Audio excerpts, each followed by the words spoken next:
Namaskar. I welcome you all to our first session of Signer Onliner. Is a poet signer or liner? Do a poet gives just signs or writes just lines?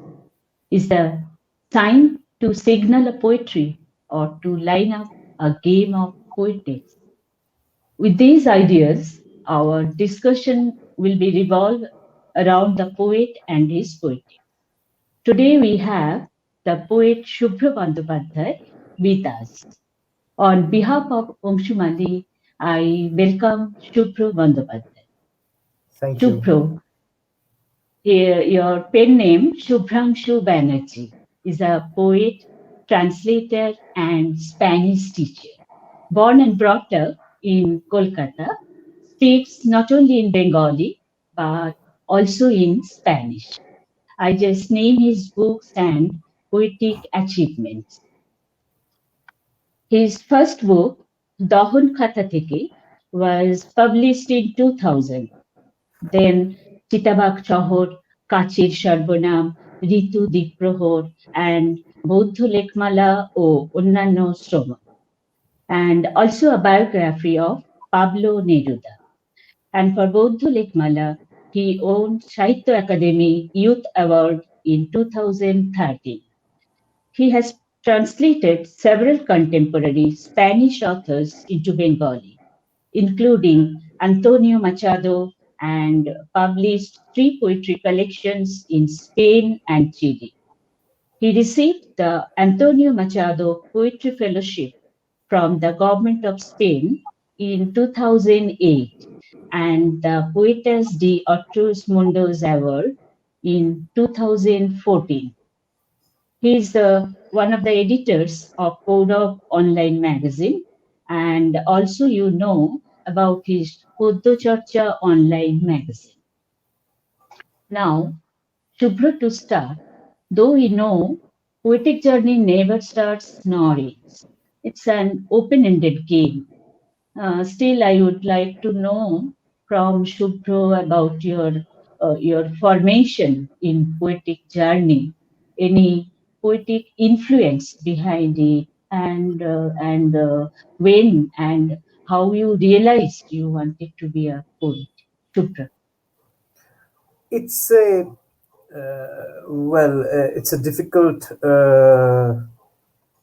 question to answer because one really doesn't know when the journey started. It really, for me, it was, although it was in the adolescent days when I was 15 years old, then 15, maybe 16 hardly. I started writing a few lines for a classmate of mine. Then I realized that, well, I have to do something with that because I love that wordplay. I love that game. But I never rhymed a poem that point of time. I didn't know how to rhyme a poem or something like that.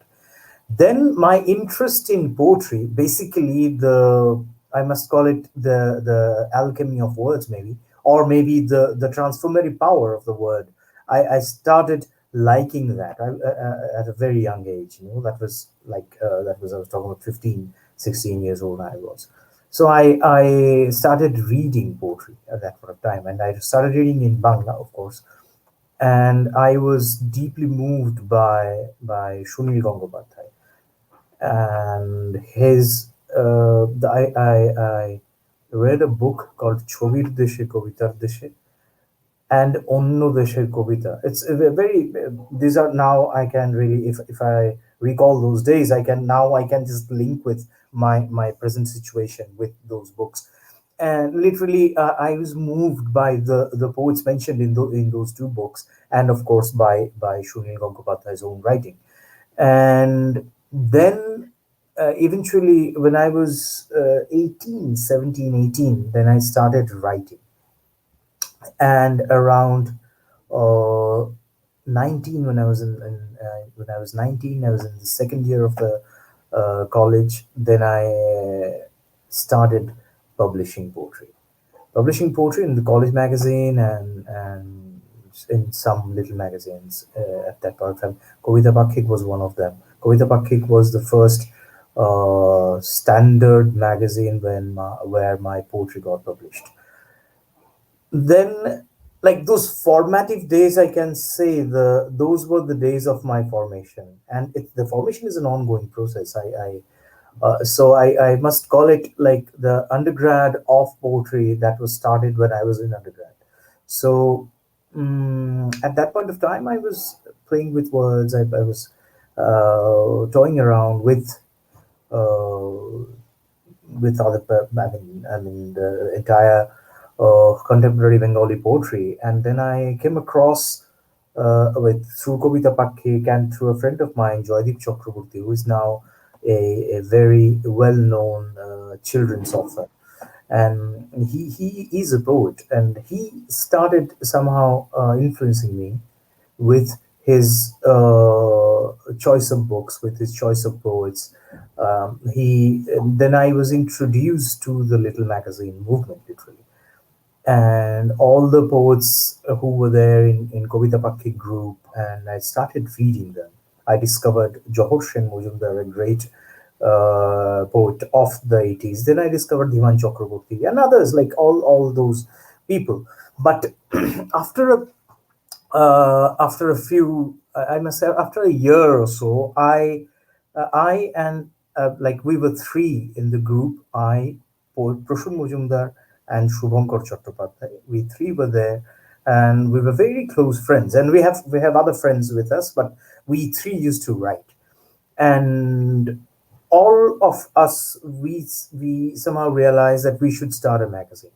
So we started a magazine called Poddo Chorcha, but that we started that we got the encouragement from another 70s stalwart, Jomil Shoya. Jomil Shoya is a stalwart in little magazine movement in West Bengal, because he used to edit a magazine called Emasher Kobita, and that was a kind of a phenomenon in itself in that point of time. All the poets whom we know now are somehow or were somehow connected to that magazine. And Jomil was posted in our locality, and he used to work at land revenue department. He was the land registrar of the district, and so he was there, and he encouraged us to start the magazine. So we started the magazine, and that really brought a kind of a joy to us, and a lot of enthusiasm. So we started that, and from, like, we used to call it, like, we studied honors in coffee house. So we had no other honors subject than coffee house. So we were there in coffee house almost 12 hours a day, and that was that. And we started distributing the magazine, publishing the magazine, and completely immersed in poetry. So it is like and submerged in poetry, and it's like we were very much attached to the process of the entire thing. And that gave me that flair of coming to little magazine and all the parallel poets and stuff like that. So those were my first few years, and it went on till 2001, that period. Okay. Well, now we will listen to your poem from your critically acclaimed book, Bodho Lekmala. Of course, I'll read from that book, but before that, I must come to that book with a, like, that book. I came about. Well, I told you about till 2001, and that book, Bodhulikamala, was published in 2012. So the 11 years that were there in between, those are, I mean, very important. Those are also very, very important years of my life. And before Bodhulikamala, probably my first, I don't know to call it an important or not, but probably my first significant book for myself is Chita Bakshahar. because that book was literally that book gave me a new life in every sense of the word. Mm, I'll come to that book since you told me to talk about Bhutula Kamala first. So I'll go to that. And Bhutula Kamala was published in 2012. This book has a uh, history behind it. The history is like I never wrote after Chittagong Shahor. I never wrote a book haphazardly. I always plan a book. It's like a filmmaker's journey to make a film. Like he makes his script draft and stuff like that. I also do the same. I never did like I never wrote I published 40 poems a year and I collect them as a book. No, I never did that. Mm, since from Chidabak Shohor onwards, every single book I published very little from that. I mean, I published only 4 books till date. So these 4 books are planned, and Bugdula Kamala is of course a very planned book, a planned book because it has from Chitabak Shohor onwards. I never was rooted to in a literal sense of the word. I never was in Kolkata. Chittabak Shore was written in Spain, and from then I started traveling a lot. I started traveling a lot because to and fro since 2007 I started traveling a lot. I lived very little in West Bengal. So then in 2010, I moved to Delhi finally. And those 3 years, 2007 to 2010, was very much of years of traveling. So in those years of traveling, I realized that I became a sort of, or at least I believed for myself that I became a sort of become a wandering self. So Bauddha darshan or the Buddhist philosophy for me it became very important at that point of time. It became so important that I was engulfed by and completely taken by that philosophy. And since 2009, I believe, I started reading and started dialoguing that uh, with that philosophy because I grew up in a sort of I must call it strange nowadays because it is found nowhere in a very atheist family. I didn't have any my both my parents were non-believers. I never practiced any religion in my life either, and still I don't practice any of the religions in the world. So that was the first time because I was looking like I grew up in that atmosphere. That means I was not very attracted towards the common practices that I saw around, and I still am not attracted to those things. I didn't have any. My surname says about my caste, and I never practiced nothing of my caste, and my parents didn't force me to do either. So they were not practitioners. They was not they never practiced any religion, and they didn't force me to do practice anything. And because they were left minded, and my father was a Marxist human being, as in the true sense of the word, and that marked him throughout his life and my life as well.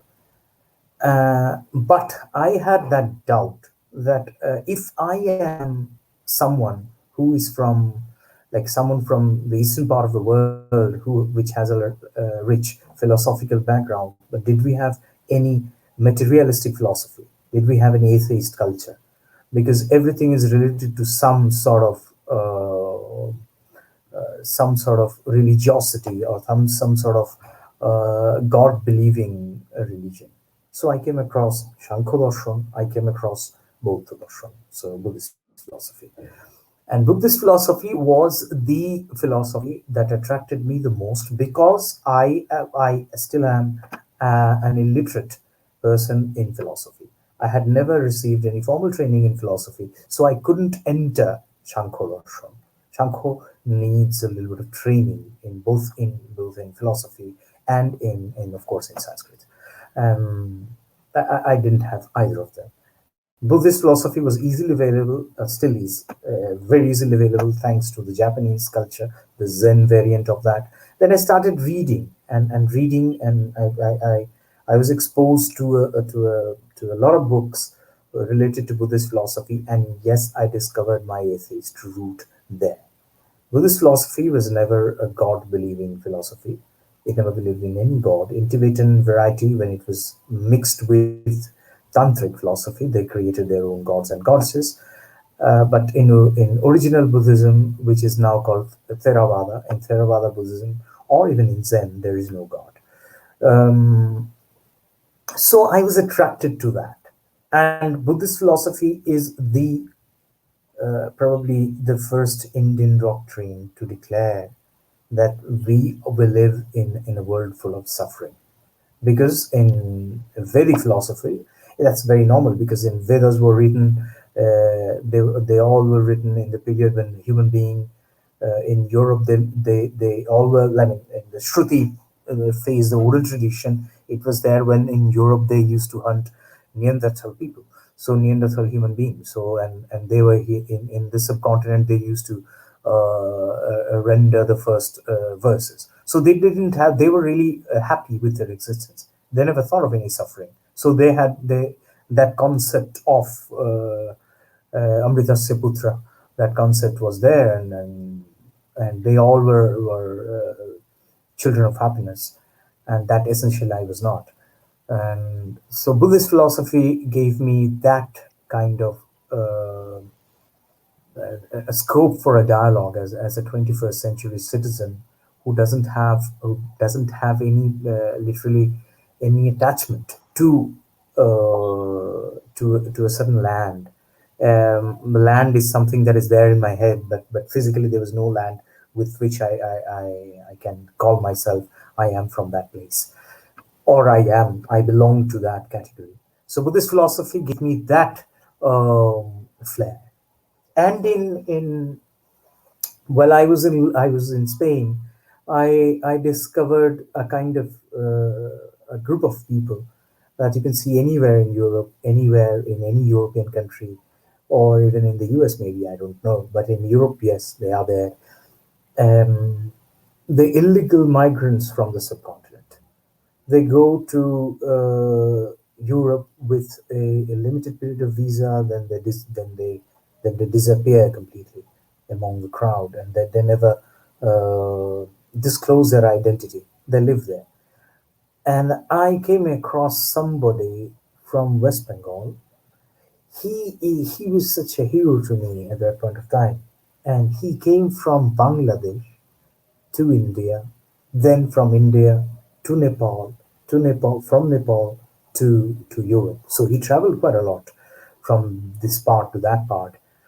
And when he arrived in Europe, he destroyed his passport like they do normally, and then he started living under.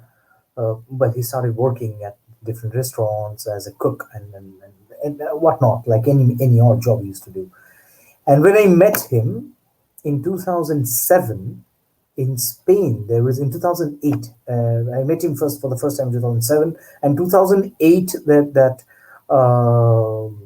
and that Lehman Brothers crisis happened, and those banking crises happened in the US, and many of the European countries were badly hit. Spain was one of them, and Spanish government decided to give a kind of help to all the immigrants who like to go back to their lands with the government help.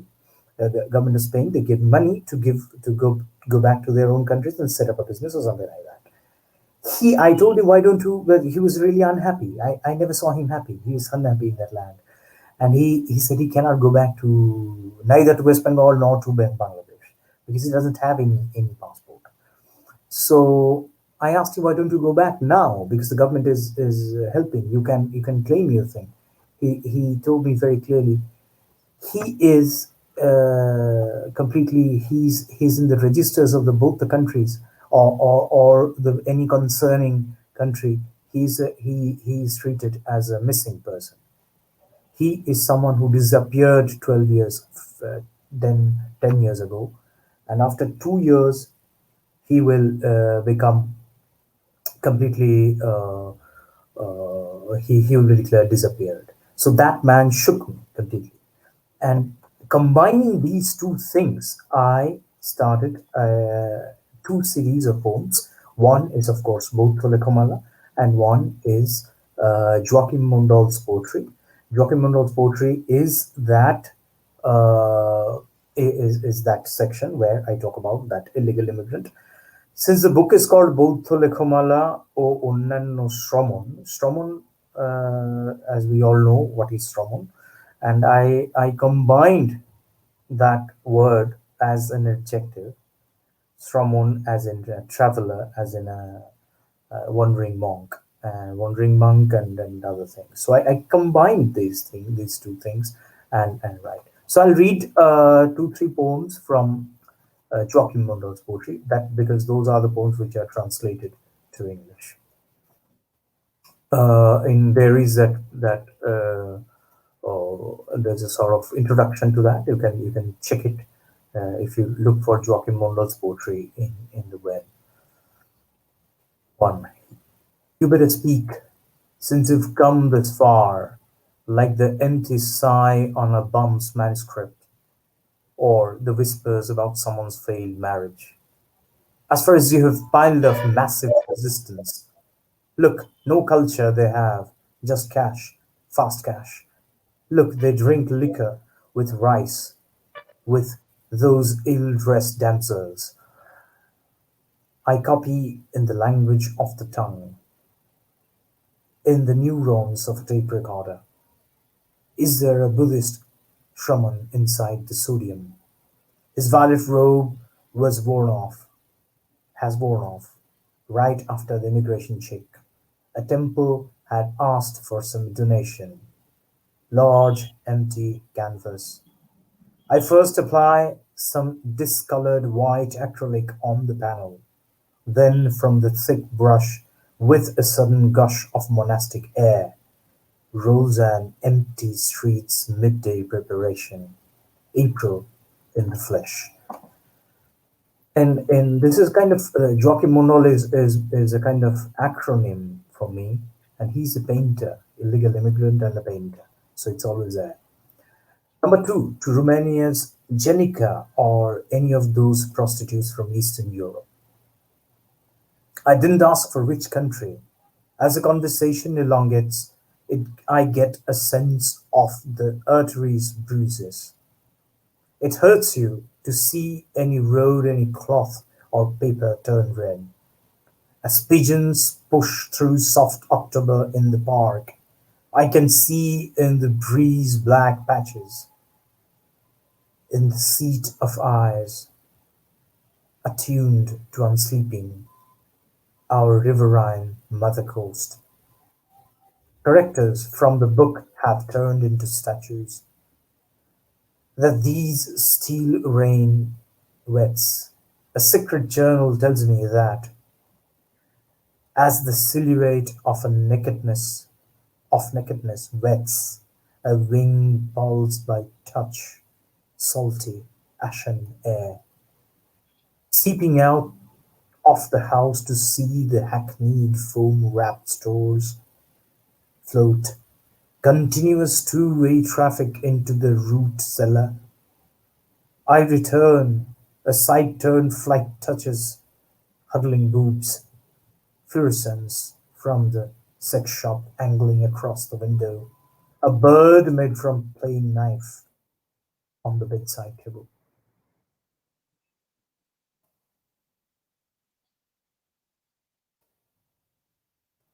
This is a poem from both Lekumala. Wonderful, Shubhro. I really appreciate you how you explore Buddhism in your book, in your Bodho Lekmala, and not from the point of God or religious faith, but I feel it is to explore the psychological structure of authority of language and to deny the concept of morality, virtue, social norms in our traditional literature. And Hmm. so to move with like antinomian ethics in a in your as a continuous journey like a Buddhist shaman, as you told, and like Hmm. an adventurous poet. So with your One remark, that's it. yeah, with your this Bodho Lekmala, Hmm. I could connect the concept of the blank state of mind, like what Jiddu Krishnamurti called the religious mind with a state of silence, which Hmm. is not produced by thought, but but as a outcome of awareness, I can say. So that process you have told very nicely. Um, I Hmm. think uh, I think we can now go for uh, your uh, actually so many comments has come from your sincere audience. Oh, I like to read. I like to read them. Their name and comments, please. hmm. Pranab Kumar De, Chaubhik Datto, I must Shukla. just interrupt you one thing. Pranab Kumar De is Uh, probably the first human being to acknowledge Bauddha Lekomala as something of a, like he's the first one to recognize those poems. First human welcome. being. Yes, he writes, "Welcome, my two very beloved poets." So this Souvik Dutta also শুভেচ্ছা উপস্থিত সবাইকে শুক্লা গাঙ্গুলি শুভ হোক সুদীপ গাঙ্গুল ঘোষাল শুভেচ্ছা তানিয়া হাসান শুভেচ্ছা সৌভিক দত্ত লিখছে খুব সুন্দর হচ্ছে আলোচনা জানতে পারছি অনেক কথা so with this we will uh, now our most radical poet Bardin Ghoshal used to say, poet is no one to write poetry. Poetry already exists because everywhere, everything is poetry. I just read two sentences from his book, Kovitar Bhavishyat. I translated. The reader, the journey lover, the seeker can feel the poetry within inner self without reading a poet's poem. The search for poetry is a personal journey for poet, for reader too. A poet has to give just the hints of his adventure. He is no one to write a poetry. So, in this respect, poetry is an experience, a process. What do you think? What is your response about Badin's Like, well known theory of expansive consciousness in poetry? Shubhra. well, Barinda was the captain of our soul, and everybody we know how he was and his things. Mm, there is a I beg to differ with him in one aspect. Like probably we approach the same thing from two different angles, and probably, but for me poetry is probably is something that exists only in my head, that exists only in my or in our consciousness and nowhere else.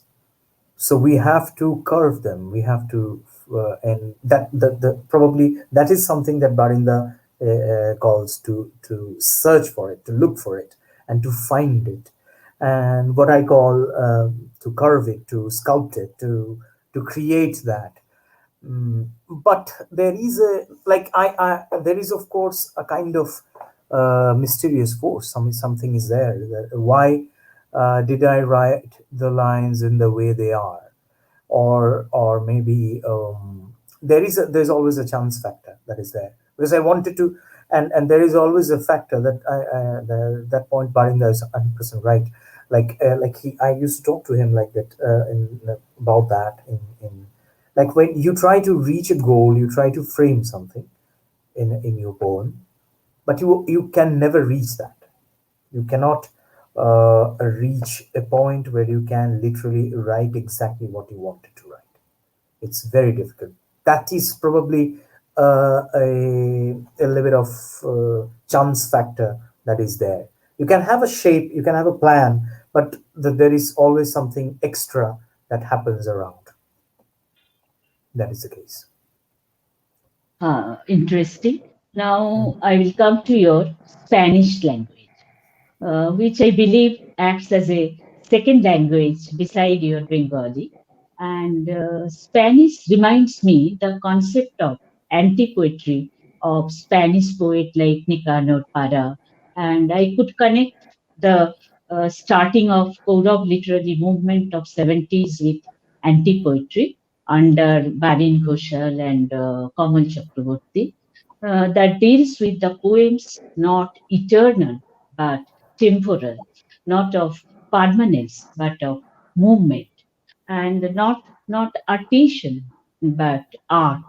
So I would like to know your exploration with Pablo Neruda or the contemporary Spanish poets. Shukra.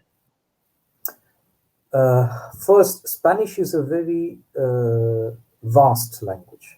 Like any other language, every language is vast, but Spanish is geographically more expanded than most of the languages of the world. Economically speaking, it's the second language of the world after Chinese, not after English. And the thing is, in my involvement with Spanish is something that started accidentally or maybe in a very casual manner, and that suddenly became my profession and my second language. And probably there are two languages in the whole world which really love. One is Spanish, one is Bangla. And after Bangla, I always think about Spanish. And I sometimes mix both the languages because these are the two languages of my life, literally. I don't have to use any other language in my 24 hours day. And the thing is, you talked about anti poetry. Anti poetry is something that is solely created and curated and nurtured by Nicanor Parra. But that is a consequence of a kind of poetry and a kind of social oppression that was there in Chile in those days. And it has a very social aspect of poetry in anti poetry. You can connect them to Kourov, but Kourov never explored any social poetry in that way, any political poetry in that way, because Barinda was for him probably politics was something that was in his veins. It's a subversive thing. It's not something to be. He didn't believe in any kind of slogan poetry in his life. So that was never there. And eventually he arrived in a state of a seeker, not of a very saintly figure. In that fashion, Nicanor Parra is a different kind of saint. It's a saint of the capitalist consumerist world. He said Nicanor Parra is a very admirable figure in any language probably because he was completely a poet which to whom you can never imitate. You can have followers of poets. You can have a line of poetry. You can have a group of poets. Poets are normally they are in groups. There are literally groups. They start in a group, or they end in a group, or they start movements. But anti poetry was never a movement. It was a man. Nicanor Parra is the sole responsible person behind the concept of anti poetry, and he never had followers because he is if you imitate him, he will become eventually he'll write like him because it's very easy to fall in the trap of Nicanor Parra with this. Nicanor Parra is a very powerful, it's a singular, unique voice. So you cannot copy a unique voice. So that has become that what has become with Nicanor Parra. But Nicanor Parra opened the door for younger writers in Chile to write under the dictatorship. That is something that one should understand in any dictatorship or semi-dictatorship around the world. Um, Chile had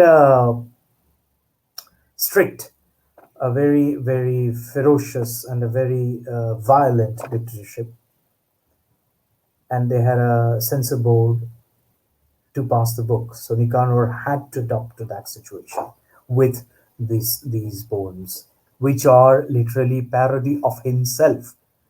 He never talked about anyone else. He talked about himself, and that has become completely Chilean, and that's the reality of the Chilean middle class. That's why he's so important, because he became the voice of million of people. So, but he not only was there as a resistance, but also he did something called he cleared all the doubts about the selection of subject for poetry, because we have to think about something that was really like in poetry has a subject or used to have a subject at that point of time. So he's the man who first cleared that doubt, and he said anything can become poetry. So in that way, he's similar to Barinda. Barinda said like poetry is everywhere. So he Correct. said, Nicanor Parra said like everything can become poetry. So you should not say you have to write about roses. You can write about shit as well. So there's a famous line everywhere, like I thank God the cows don't have wings. Uh, it's a very famous line because the poem says it's a three liner. I remember the poem. I quote: "Last week a bird shut on my shoulder thrice. I thank God for not giving wings to cows. Thank God cows don't have wings." So, like every time a bird shits on me, I think about those lines. I don't believe in God, but yes, I think oh, cows don't have wings. That's a real blessing. And like this is something that is Nicanor Parra. You cannot imitate him. So he like, not about roses, but about anything. So anything can become poetry. That's Nicanor Parra. And then later on, like Latin America has seen a lot of ups and downs in Spanish language poetry, because Spanish is a very when the generation of 27, Garcia Lorca and Pablo Neruda and others, they created a very high standard for Spanish poetry. So you can imagine a generation of poets where there are three Nobel laureates. So, or if you just throw the prize away, there are it's a kind of galaxy of stars, and it is really a very important. And so after that, the Spanish poetry never could go back to any other simplistic way. So it evolved in a different way completely. Now, Spanish language poetry written in America, and written in American continent, South America or North America, wherever you say, has become sort of incomprehensible for Europeans because it's a complete different thing. And that's it. It's my very own, in a nutshell, my experience with Spanish. It's Okay. been 12 years. My So, Spanish has become adult now. I started learning the language in 2002, so it's more than 18 years. My Spanish has become adult now. okay, very interesting. Now, Shubhro, now, we Mhm. all know about your association with Gaurav Group. You are part of the Circumcontinental Poetry Project under the leadership of Arjanil Mukhopadhyay. And I feel it was a process of reconstruction by arranging granules into a newer forms where form is a function of the content. What I like to know how it differs from the collage technique of postmodernism. Please. Uh, First of all, the circumcontinental poetry project, you rightly called it a project. It took form, took shape in 2010.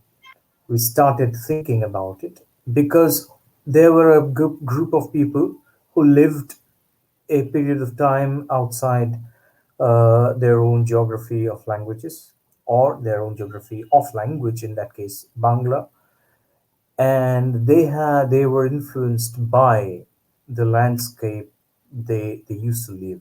They used to live in a different thing, or maybe influenced by not only the landscape. I mean, influenced by their living and their in that those areas which are not in Bengal, essentially. And there's a group of, like, all the poets. They came from different backgrounds of from science and from linguistics and science and many other things. Although I have no link with science anymore, but linguistics, yes. uh, Arjunilla is from mathematics. Shobhoshachi is from microbiology and molecular biology. Shantanu Bandyopadhyay was from geology. So there were many ways of, we call it a multi epistemological approach towards language. And that was shown in the language was taken as a sample, like Arjuna is called. It's a mud for a uh, it's the typical mud for a mud artist, no? So you can curve it as the way you want to curve it. And it is different from the collage technique because collage technique has this sort of, I must call it a, doesn't have that definitive shape. No collage has a shape, but we had a shape. We must, instead of calling it a collage, we should call it a kind of installation technique. There's everything. Like with the way we lived, we put that into the poetry, but not in a linear fashion. So the way we perceive the things through, not only through geography, but through our own formation, um, all the ways of learning things, we explored the ways, and we tried to put those things in, or build our poetry from those kernels, I must say, of different epistemological background. So it had a shape. Okay. Mhm. Now I would like to know how and why group or community of writers is important to you. Where do you situate yourself with respect to conventional and radical poetry like Notun Kobita, new poetry? I mean, the other, the unheard marginal voice, rejected by the institutions of Kolkata, the thought of Barin, or our contemporary poets like Shapon Rai, Dhiman Chakraborty, Pranab Pal, Chittaranjan Hira, etc. Shukra. I come from the same background. I was formed by the same people you mentioned, um, or either directly or indirectly. Little Magazine is my place where I grew up, and I always write in that area. I can see one thing in the Bengali psyche. A typical Bengali self is reluctant to any change. They can't accept any change easily. We all suffer from a kind of obsessive compulsive disorder, and that stops us, that impedes us from accepting anything that is new, because we have to work for that, we have to earn that, we have to understand that. And this is something that a normal Bengali would never do. They would rather go for the same hackneyed thing and call it great, because they can communicate to that. So for us, poetry is still a part of entertainment, which is essentially not. Nowhere in the world poetry is a part of entertainment, of, except a few tribal societies where poetry is in the oral format of the language. Wherever poetry is written is not a part of entertainment anymore because it's a part of the intellectual process. I talk to many of my contemporaries, even some of they are teachers at the university. They're younger people. I sometimes recommend them some book, which I thought it was a bit unusual.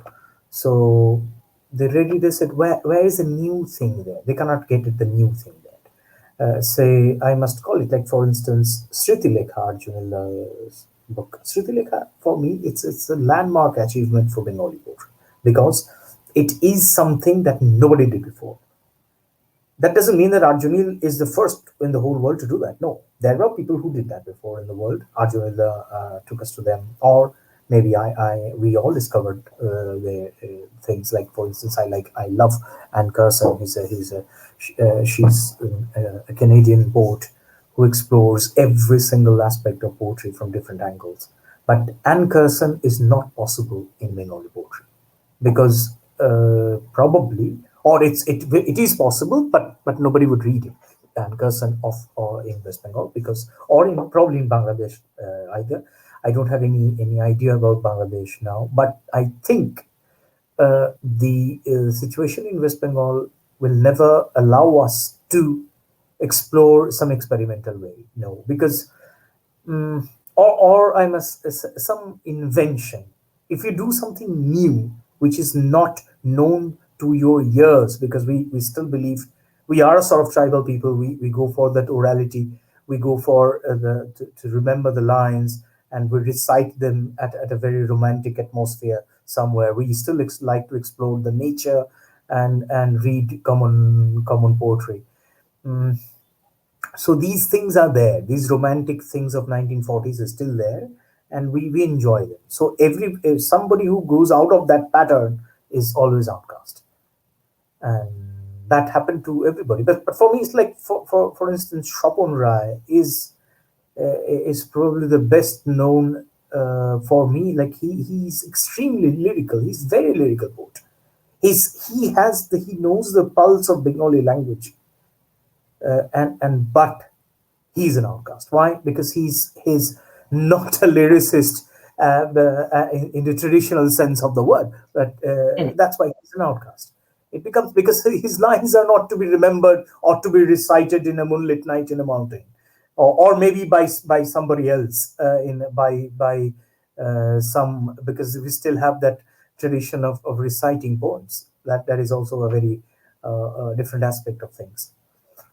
Probably this is the reason that I found that Bengali poetry would never evolve, because we are reluctant to any kind of evolution for that matter.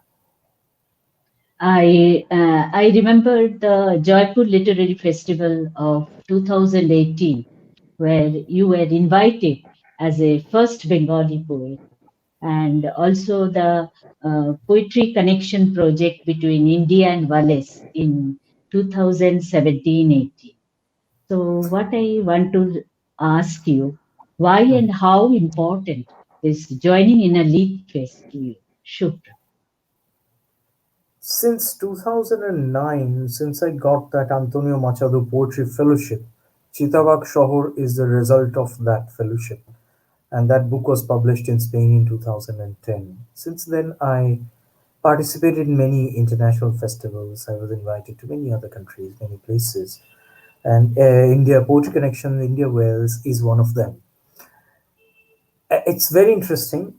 I In that year I was invited to Kolkata Literary Meet as well, and before that or after that, I never got a call from them because I went to Kolkata through British Council, not by the festival of Kolkata Literary Meet, because they don't know us. They don't know us because they know only the people who are there, who are there as in the sense of that big publishing house, or with government, or nobody else. But fortunately, the Indian poetry scenario is changing now. I am a founder member of a group called Poetry Wala Foundation, which will literally be the biggest poetry foundation ever found in India. in every aspect. We four of us, we are there. There's a poetry wala, it's a poetry publishing house based in Bombay, led by a Marathi poet, Hemant Divte. Hemant is an outcast poet in Marathi language, so he found that chain, that connection with all of us, and we all the people who are there, they're sort of outcast in some or marginal in some sort of some aspect. But anyway, Could we you start, please yeah, we read started that something? read. So no, From Jaipur, poem. Jaipur Fest was a part of that project. Uh, read. I will read. Yes. Um, I will now read from a. All these translations are done by Arjunil Mukherjee. I'm reading from them. Uh, this is from a book called Kacha Sharbaram, Glass Pronouns, Metal Poem.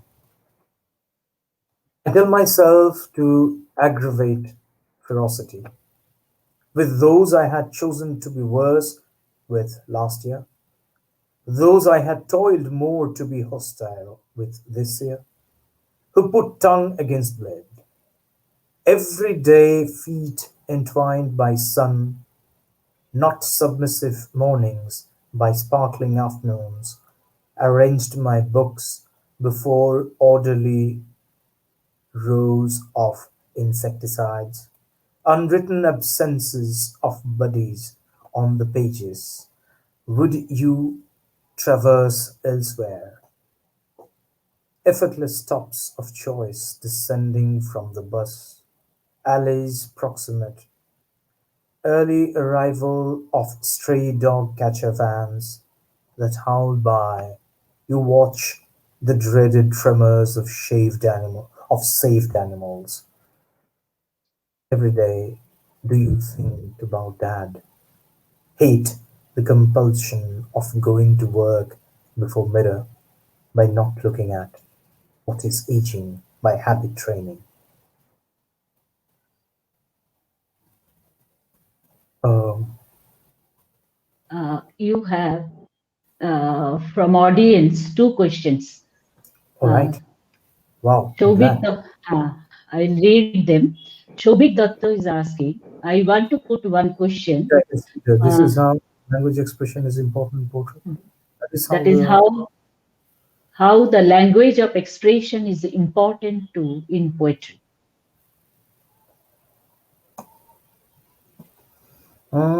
this is a like language of expression is important in poetry. Yes, of course, it is very important because poetry is essentially an expression, and which is so a language should be. I mean, I also got a training from a great poet called Monindra Gupta. He's also he's the king of the marginals, as Badinga used to call him. And he said, like, one should not publish anything if it is not new. And so that's very important. Although we don't know whether we're doing it new or not, but at least I try to, or we all of us, we try to publish less as less as possible. So it is indeed very important because for the language of expression, it has to be something new. Otherwise, I don't feel to write in a is something which is really hackneyed and well seen everywhere. Everybody knows, everybody can predict that that is something that I personally don't enjoy to write. This is a very Acha. important question from Murat. Yes, please read it. I'll read. Murat Nemet Nejat has joined with us and he put up a question from He's a Subhro Bandopadhyay. America. Yes. The fact that the Spanish poetry of South and North America is incomprehensible in Europe. Do you see it as a positive or negative development? I personally love it. I personally see it as a very positive development. It is the signature of probably. It is the signature of the because I see it from like Latin America. Um, for me, it is their expression of a language that they inherited through colonizers. So it's their response to that, and this is their language. It's been now 400 years they've been using that language. So it is now completely and has become there, and 500 years now. So in these 500 years, Spanish has completely changed. And in fact, Portuguese has changed more in Brazil, and English has changed in your country, in the US or in Canada. So it has to be something different. Europe taught us the way the poetry should be. They call it poetry, and all the contemporary Spanish writers, Spanish language writers, or Portuguese writers from Brazil or South America or North America, you among them, you have changed the way the poetry is perceived. So I cannot see a very say if I just for instance, I have a book right now of with a by a very well known poet, Octavio Paz. Octavio Paz was a Nobel laureate, but this is a book of a long poem written completely in prose. There's no verse line in it. In Spain, they used to call it prosa poetica or poetic prose at the beginning. It was difficult for them to accept it as a book of poem because it's written like this. This book was published in 19. It was first published probably in 1974. Yes, it was published in 1974. In 74, they called it a book of poetic prose, not a book of poem. But Paz insisted that it is a book of poem. It is a long poem. So he calls it a book of poem. So for them, the concept of poetry is still there where they started. But in the case of America, as you said, it has evolved, and we should all learn from that evolution, because in India, we need that change. We need that change in desperately, because our languages, the way the way the all the well, the way poetry is perceived, especially in Bengali, it's a high time to change it. I mean, at least some change is needed, some fresh air is needed. Yes. Nice. Now, I would like to ask you, is the reader's response matters to you? Because as a reader, I reviewed your two books, Chitabak Shahor and Kachir Sarbonam. What do you think about your reader's portfolio? If I get a response, Murad says, I completely agree with you. Yes, Murad, thank you so much. I got some reassurance from you, and it really is important. And the this is well, reader's response is, if I have to give you an honest answer, apart from a few friends, it really I don't really think about this because I don't have many readers, the way you call it reader. Because all the readers are my friends. I know them personally. So if I see when I write, I express myself, and the way I perceive things, and the way I perceive the language. So that is important for me.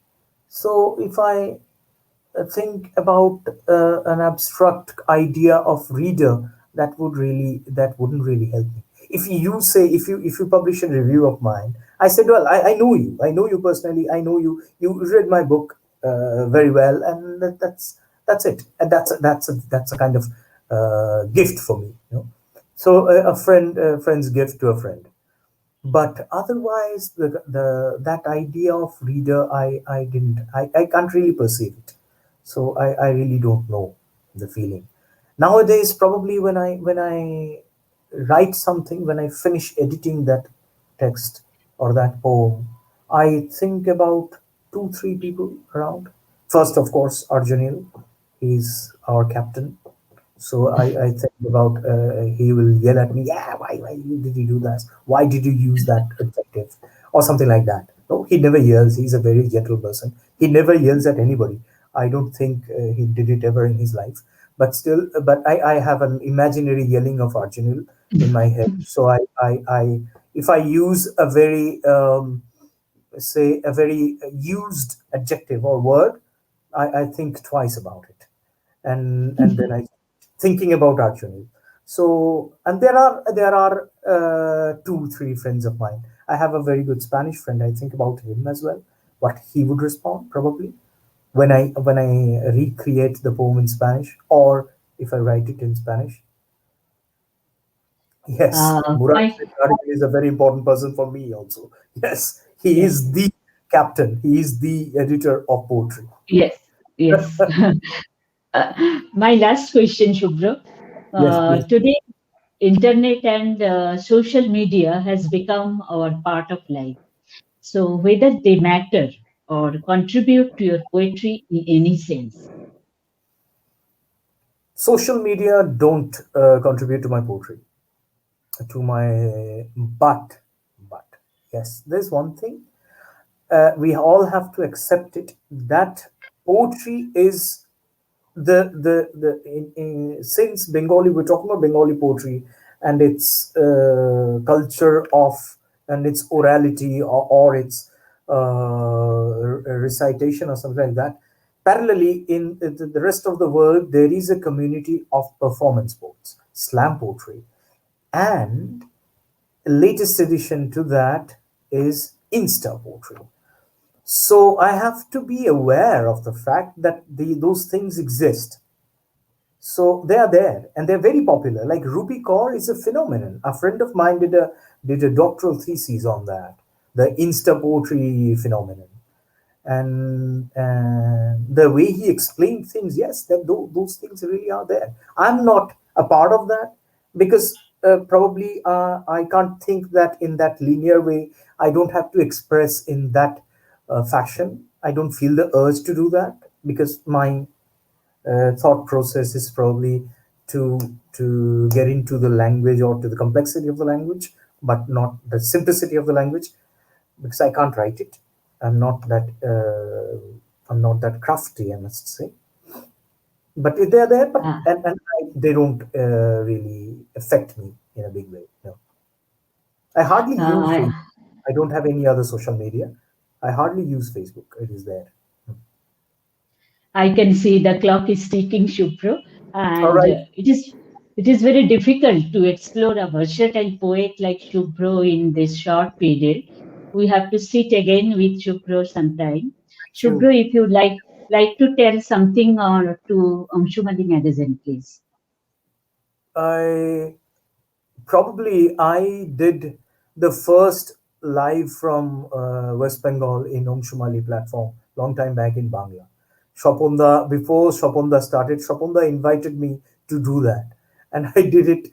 It was a solo show, and now again I'm starting this English conversation with you. So I'm really honored and really happy for that, to be a part of Ongshumali. I hope Ongshumali reaches an international audience very soon, and to the people, and they take our words to the world.